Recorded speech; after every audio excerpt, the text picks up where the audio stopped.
make sure my headphones are working.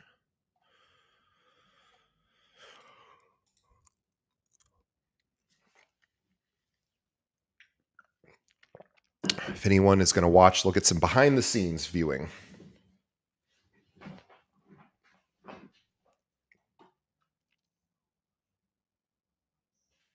Hang on one second. I'm having a hard time hearing you. I got to fix my Bluetooth. Hang on one sec.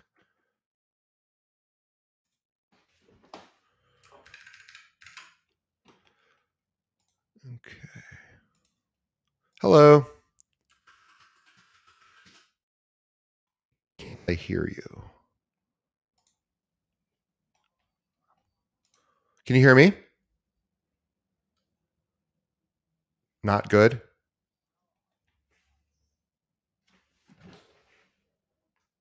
Sorry, I was on my phone. Hang on one second. That was a problem. Let me fix my... Why is this not working? One sec. Okay. Set my AirPods. All right. There we go. Now I got you. How are you? I'm good, actually, man. Now I got you because, yeah, we were on 2 calls. I could hear it. I was like, that. Let me see. Should I change that, though, to this? There we go. Yeah, You at the office? I am at the office today. Yes. It's Looks pretty empty in there. It's like no one's there.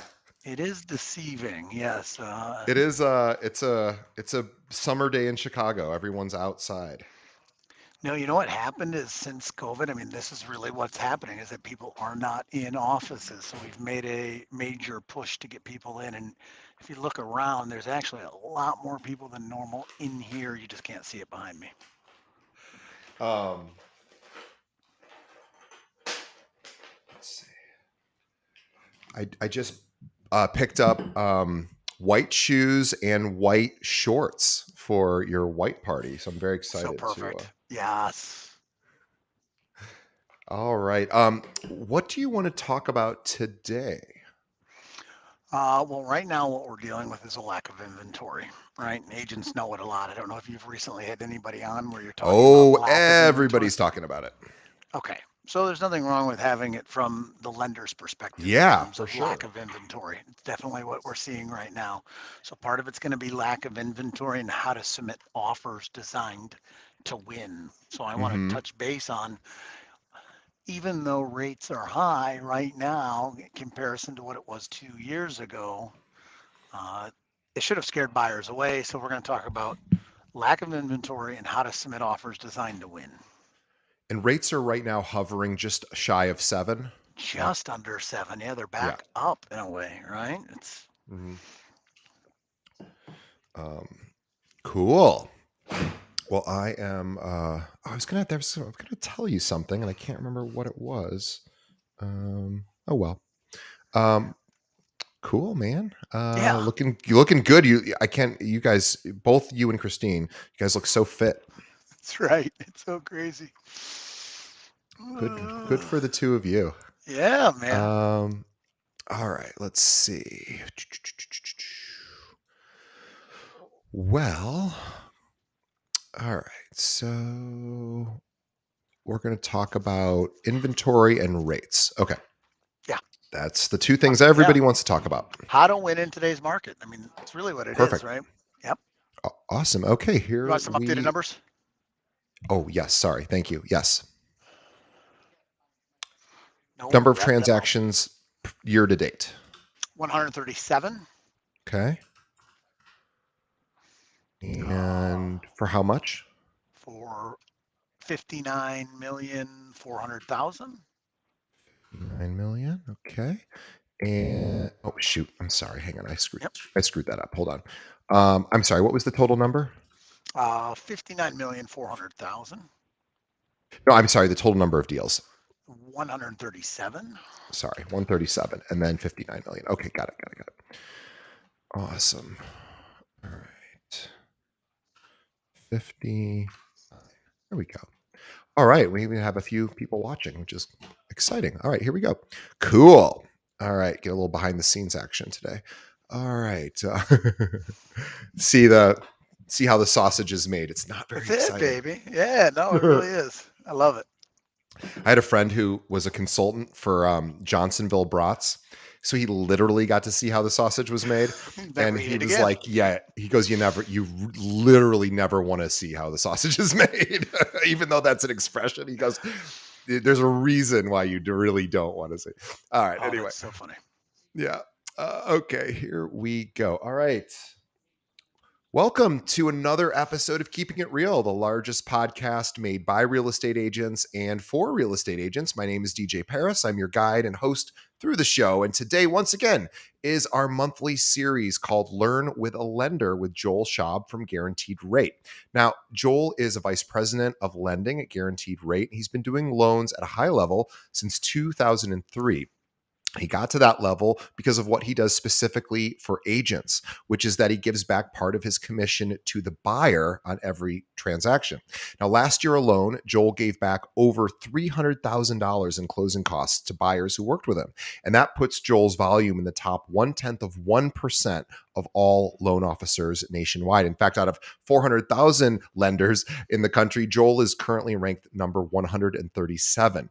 Last year, I deleted Joel's numbers from last year by mistake, but he did an incredible amount of production last year.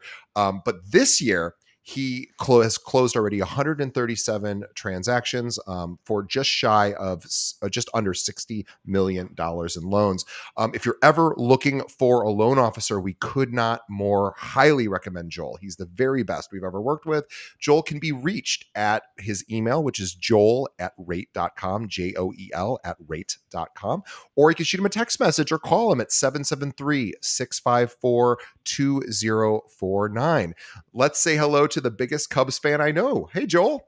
DJ, thanks so much for having me on again. And now we feel like summer's in full effect, and I'm really excited to be sharing kind of what's going on behind the scenes in mortgages so that the listeners can either close one more transaction on the buy side or maybe get one more listing. And it's always my favorite time of the month when we connect together. Me too. And, this is a time when it seems like there's a lot of activity in the market. And the two major grumbles or complaints that I hear is low inventory and rates not being where we would like them to be. So I'm curious to sort of get your take on what's going on today in the market and how agents can take advantage of any opportunities that you see. And the third grumble, right? It's just my stomach before I have breakfast, right? It's got to be the third one. It's rates Yeah. is one, right? Lack of inventory, and then maybe the days where I skip breakfast. But no, DJ, you're exactly right. I feel that it's strange that these rates being as high as they are, just below 7% right now, haven't scared off buyers in the sense that we're seeing 2 out of 3 homes go into multiple offers. You know what I mean? It's amazing. And so when you have these properties that are actually hot and they come on the market, uh, there's multiple offers on these. And it seems like it's the dichotomy, right? There's properties that sit and they're listed incorrectly, or they're the ones that are priced correctly. And buyers are still saying, I'm going to pay you 20 grand more than the listing price, 30 grand. And with rates being this high, it's not the way it should be, but there's a major lack of inventory in all the major metropolitan markets. Well, and this is an opportunity for realtors to understand and communicate to their buyers in particular that, sitting on the sideline is fine if you're willing to lose a property, but with restricted inventory and the fact that there is multiple offer situations going on at, the high sixes in the lending rates, I think realtors have to readjust their own expectations and make sure that when they communicate to clients that they're saying, yeah, I know that seems like a high number for an interest rate, but going back to something you always say about dating the rate, marrying the home, and understanding that, yeah, we may pay a slight premium. Maybe we're paying over asking, or maybe we're paying a higher interest rate because of where rates are currently, but we're going to be able to adjust that interest rate down most likely when rates do in fact come back. But I don't think this is a time to sit on the sidelines because there's just not that much inventory out there. And the ones that are jumping in, what we really need to do is design offers that are going to win, right? How many agents out there listening are submitting offers and we're losing, right? We don't want to lose. If we're going to go try to help our clients, we want to win offers and we don't want to be the one that is always coming in with the highest offer, all right? So I wanted to just share two strategies that we can do right now when we hear that dreaded, I'm calling for the highest and best, right? It seems like agents are doing that the day they put it on the market. They're saying, okay, here's an offer. And the agent comes back and says, we're looking for highest and best. So it's the second word, it's the best, right? So I don't always want my clients winning by being the highest. I want to go in and say that we're better than the other offers. And one of the ways that we do that is the strength of the pre-approval letter, right? Having the financing look as strong as possible is going to help you win here.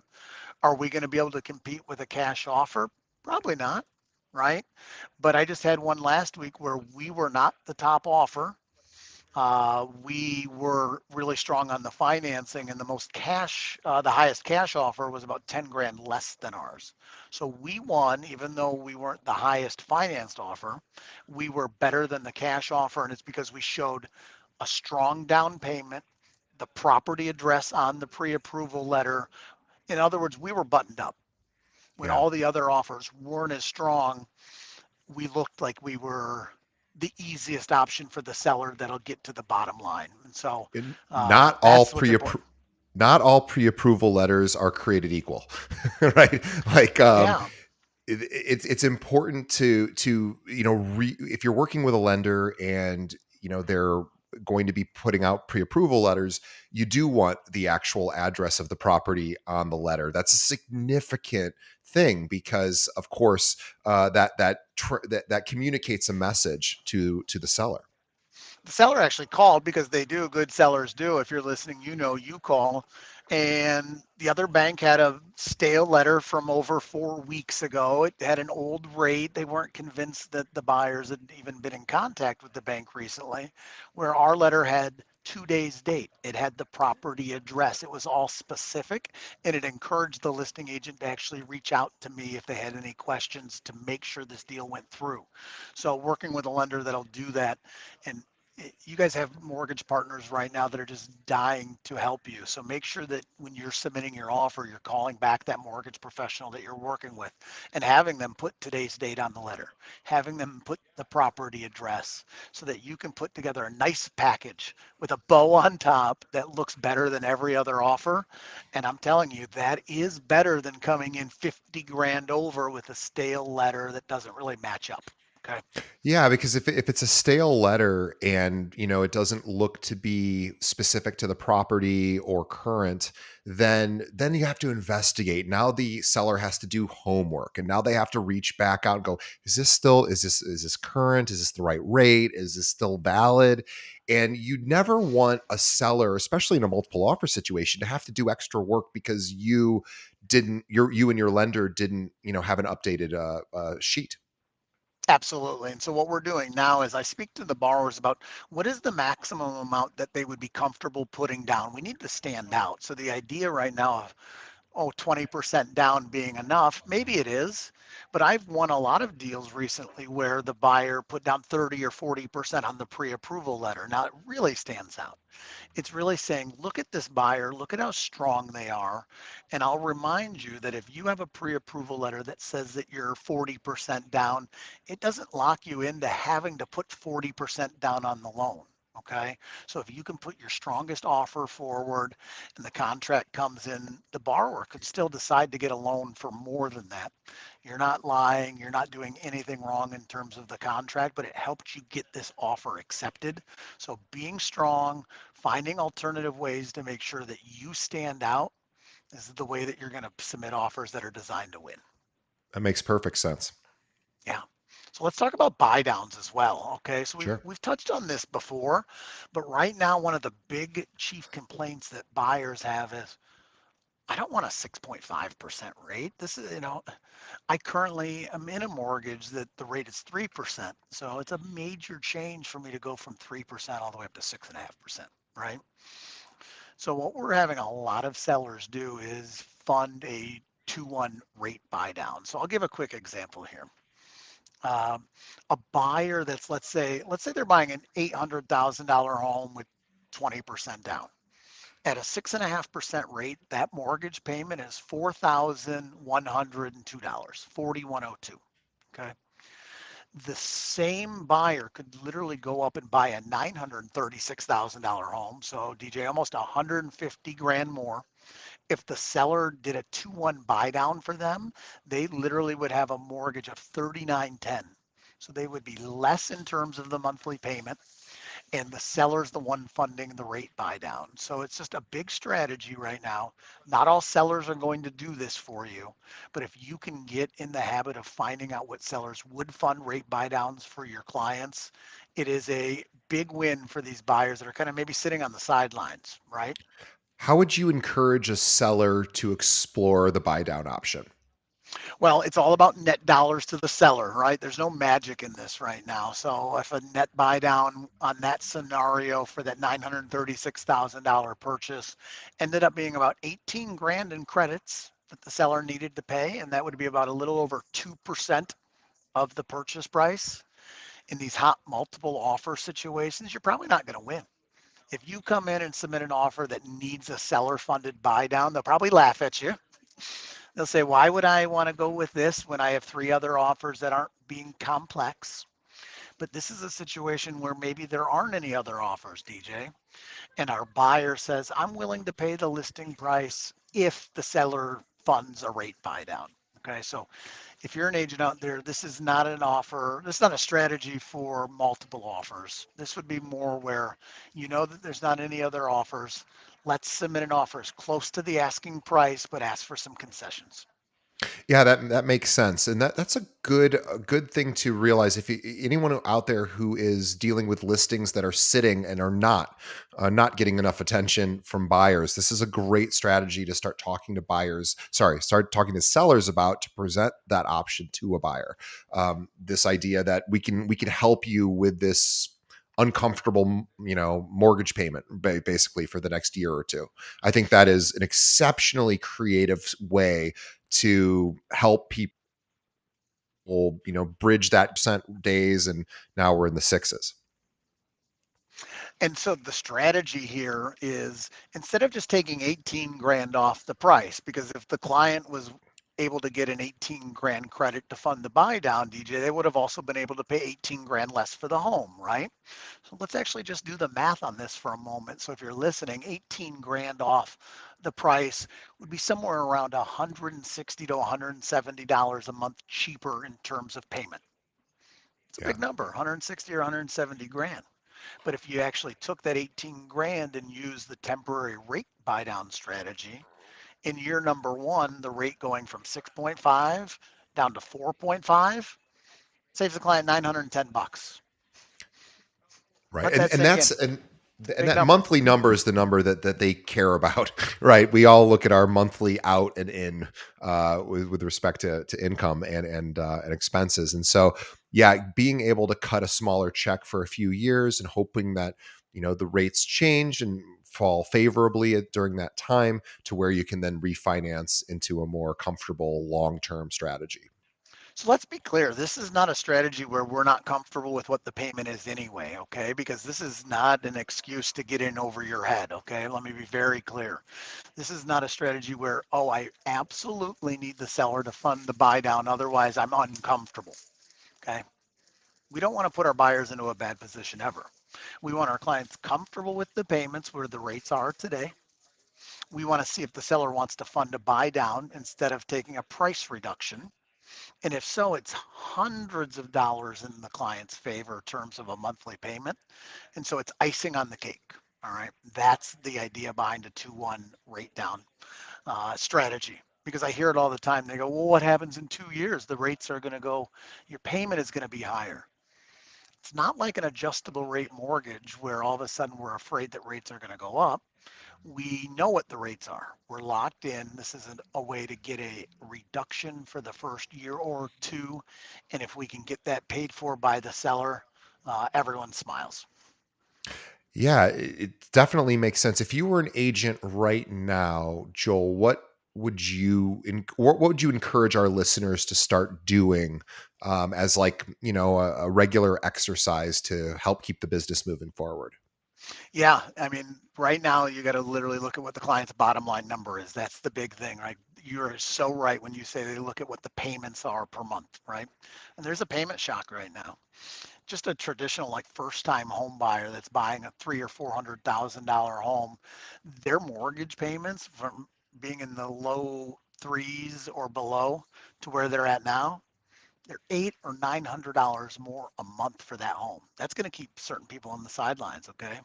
So you got to see if you're a seller that has a property that's not moving, doing a price reduction is really not going to move the needle much. We just talked about that, right? So exploring the ways that you can say seller to buy the rate down. People are all talking about rates right now. So if you can get in that language and say reduced rates for the buyer of this property, and you can put it in the MLS, it's just another way to get interest in the property. And you got to understand it though. You got to understand what that 2-1 rate buy down is. So that's why I wanted to go slow and walk through how that worked and make sure that sellers could maybe use this strategy to move a property that's not moving. Yeah, I also think too, like it's an interesting time to reach out to homeowners and to talk about the lack of inventory in the market, because being that we are seeing multiple offers, it's a heck of a good time to consider listing a property. It's a difficult time finding a new property. So there's push and pull to all of this, but a good loan officer can sit down with a current homeowner and say, well, let's figure out with your realtor what we think we can get for this property based on current market trends, and then let's figure out based on rates and availability of inventory what our next move is, our next buy side transaction is. And it might make sense because, again, it's just one of those things where you have to kind of run the numbers, but this is where you really need a really dedicated loan officer who's able to sort of crunch those numbers to see, hey, it is a good time to actually list the property, even though we're in high interest rates, low inventory. You're going to get more for your sale. It's going to even out possibly on the buy side in the future. And then maybe you can even find a buy down situation if the seller is willing to do that too. But I guess the point is that it's we need to be very careful not to just say rates are high, inventory's low. Like, yes, and it's that old, way of doing improv, right? You yes and yes, that's Yes. true, and we can still find opportunities here, and that people still need to move, and sometimes it makes sense to sell when there's not much inventory, even though the rates are high and inventory's low. Yeah, I got a yes and for you that makes perfect sense. The client says rates are high and inventory's low, and you'll say, I don't want to pay a 6.5% rate. And you'll say, yes, and your rate right now on rent is 100% interest because you're paying every single dollar right to your landlord. And I like the idea of paying 6.5% a lot better than I like paying 100%. You put it in those terms, it really starts to sink home what somebody's paying for rent versus what they could actually get when they start owning a property. I think there's such an opportunity for, because I didn't know this until I owned a property. Nobody, I don't know, maybe I'm just a dummy, and well, I'm a little bit of a dummy, but I suspect there's a lot of people like me, so I'm not the only dummy out there, that literally didn't know about mortgage interest deduction when it comes to tax time. I didn't know when I was renting because no one ever told me, and I'd never had that experience. And then all of a sudden, I got the nicest gift, the next April after I bought my first property a million years ago. It's like, whoa, what's this? I get some money back. And that's something that I know that's not necessarily going to get somebody to want to buy a property just for that alone, but that is a nice benefit that I feel doesn't get talked about enough if you are taking on a loan. I always break it down in this in real simple terms for a first time home buyer and numbers that agents can repeat, okay? Because it's hard to understand this interest deduction. What the hell are we actually talking about? Interest, uh, taxes, right? Are we talking property taxes? Are we talking federal income, right? So here it is in a nutshell if you're an agent and you want to be able to recreate this and explain it. And so we're going to use real small numbers. We're going to say a buyer that's making 60 grand on a W-2 job, right? That now takes on a mortgage, and let's say they have $10,000 of interest that they paid in year number one. Well, before they had the mortgage, they paid federal income taxes, DJ, on all 60 grand of their income. All right. But next year, since they've already paid $10,000 of interest, instead of paying taxes on all 60 grand, they're only going to pay taxes on $50,000 of income. And this is not a CPA answer, right? This is not the exact numbers, but this is the way that you can explain it so that you're coming across educated, okay, and making sure that you're teaching buyers exactly what interest deduction is in real simple terms. Yeah, it basically reduces your tax liability for income, and it's a fantastic, thankful thing that we should be very grateful for to our country, because it does make us all a little happier come tax refund time. But it's also something that, again, I think that most renters are unfamiliar with. So it's a nice little a sort of add-on to making the point that home ownership historically is a much better investment than renting, which we know is not an investment. And DJ, I'm so glad you said that because there's so many people that are buying right now. And before we wrap up, I really wanted to hammer home the idea for buyers that they don't need a large down payment. All right. And I wanted to talk a little bit about the changes in mortgage insurance because there's so much misinformation out there on this. Okay. So most people think you need to have 20% down, right? And a lot of people have learned that maybe you don't. And agents out there, we all know that you don't need 20% down. But it is crazy to me the number of first time buyers that still have this as a fallacy. Okay. Sure. The next fallacy is that if you don't put 20% down, let's say we are a first time home buyer doing a $300,000 purchase and we're going to put 15 grand down. These are my favorite kind of buyers. They're going to buy. They don't need anywhere near 20% down. And they're always shocked to find out how low their mortgage insurance is because the online calculators overestimate this Sure. like crazy. A mortgage insurance for a $300,000 place with only 5% down might be $70 or $80. Okay. But everyone and their mother, everyone and their brother remembers when mortgage insurance was $300 or $400 a month, and so they're hearing two different things. You got to put 20% down because the mortgage insurance is too high, and it's really truly not the case. Mortgage insurance rates have continued to go down. There's a lot less volatility with people defaulting, and when there's less defaults on mortgages because values are going up, the rates are lower. And so you would be hard pressed to find a mortgage insurance that costs $300 or $400. So it's a really good thing to sit down and talk to your mortgage guy that you're usually working with and have an understanding of how much mortgage insurance is for the price point that you're at in your market so that you can speak intelligently to buyers because that objection will come up, DJ. An agent will There say, is yeah, there there is is a a lot of there is a discrepancy. You're right. There is a psychological hurdle to accepting privatized mortgage insurance, and I know when I got my first condo, I couldn't afford to put 20% down, and this was back in 2005 or six, and so I did have to pay PMI, and I remember there was a little bit of like, oh, I'm doing this wrong. I'm doing something wrong because my LO at the time, my loan officer was not particularly skilled at like walking me through like, Yeah. no, don't worry, it's no big deal, and it really was no big deal even back then.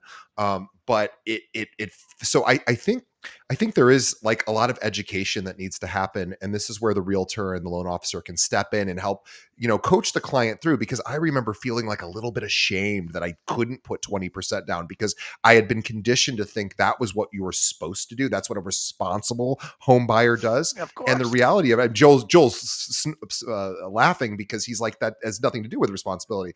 Either you have the money or you don't, but there are creative ways to do it. And so I had to do it with a second loan to cover the PMI, and it really did not negatively affect my lifestyle or my home ownership in a negative way at all. But I had that psychological hurdle to jump over. So as realtors, we need to recognize those hurdles when they come up in buyers, and recondition them to explain that you're right. You don't need 20%, and not only do you not need 20%, it's not necessarily a horrible thing that you don't have it. And there's so many times where I talk to the parents of somebody who's buying a home. So they're young first time home buyers, and maybe the parents are giving a gift, DJ, and they remember when mortgage insurance was high, when it Yeah, really was throwing money out the window. sure. Okay. So they're not wrong when they tell their son or daughter, oh, you're talking to a mortgage guy and they're telling you to do mortgage insurance. Right. Oh, so they were right for their time. Mortgage insurance used to be on a $300,000 loan, $300 or $400 a month. So when they're being told, oh, their son or daughter is told to go get mortgage insurance, of course it sounds like a scam. Of course it sounds like I want to give the down payment money and help them. But I talk to so many of them, and what they find out is when they actually see the mortgage insurance numbers that they would be presented, they no longer want to give the big gift to their son or daughter. So then they end up loving me because times change and things change. You need to be what's current right now. And mortgage insurance rates have continued to come down. And that's something that a lot of people that bought 10 years ago or 20 years ago just wouldn't be privy to. So now you are on this and you're listening. Now you know as well that mortgage insurance rates are as low as they've been. Yeah, it's a good time to it's the best time to not have 20% if you don't have it. And again, these are all just little norms that we have to challenge from time to time. And this is why having a relationship with an LO who can keep you up to date on the current trends and keep adjusting a realtor's understanding of what's going on in the lending world is so critical. So this really brings us to a great point. Joel and his team send out a weekly recap of what's going on in the mortgage world so that you as a realtor know some data points, some quick sort of, TikTok style, Yeah. sort of quick and easy and important sort of little data points to be able to explain to keep you and your clients up to date. So Joel, what's the best way somebody can get on that mailing list? Well, yeah, DJ, the mailing list I actually just did 3 weeks ago talked about the mortgage insurance. I got a crazy amount of replies for agents that say, I did not know that. I'm still in the old school thinking in terms of mortgage insurance being a lot higher. So, yeah, you can email directly to me and I'll put you on the list. It's Joel, Joel, at rate.com. So really easy, Joel at rate.com. And even if you're just on your phone right now listening to this, you can drop an email, and in the subject line, it just says, please add me, right? And then in the body, it'll say, please add me to your newsletter. And it'll be very straightforward. And then you'll be able to have dissectable, easy tidbits that you can share on a weekly basis without getting so caught up in the minutia of the mortgage business. It's something that you can speak to and say, ah, every week I learned something, and it'll help you grow your business for sure. And if you are also interested in partnering with a loan officer who's going to actually help you grow your business, Joel and his team, this is really what they do exceptionally well. So if you're looking to form a partnership and see if you guys can coordinate together to improve both production on your side and on the loan side, reach out to Joel. He and his team would love to speak with you. Guaranteed rate, of course, is eligible to practice in all 50 states. But Joel, what is the best way someone should reach out to you if they want to work on a partnership? Yeah, you can email me directly, and then you could even phone me 773-654-2049. You'll be shocked that we actually answer and return phone calls. And the buyers that you refer over, I can waive the fees for them. So I'll give a $1,500 closing cost credit. And now as an agent, you'll say, I have a lender that's in my corner that'll help the buyer pay no points, get their lender fees waived, and the only expense that they would have to do their first transaction with us is the appraisal cost. So it's a big win for you, and it's a good way for us to start building a relationship. And guys, the way that you can help Joel be able to continue to offer those kind of discounts is by helping our show grow and reach more listeners and viewers. So please tell a friend about the show. Think of one other realtor, maybe somebody who's maybe a little bit pessimistic or negative right now. There's a lot to be pessimistic and negative about, but this episode might just in fact turn their mindset around. So tell other agents about our show. Just tell one other agent is all that we ask. And also sign up for Joel's newsletter by emailing joel@rate.com and get that weekly update, and reach out to him as well if you want to partner and do some cool events together. Nobody does events like Joel and his team. They're incredible. And they're here in Chicago, and Joel's team is really nationwide, but here in Chicago, I get to go to some of Joel's events, and oh my goodness, are they a lot of fun, and they work for everybody. So reach out to Joel if you don't have a good relationship with a loan officer, or if you're looking to see what other loan officers can do for you.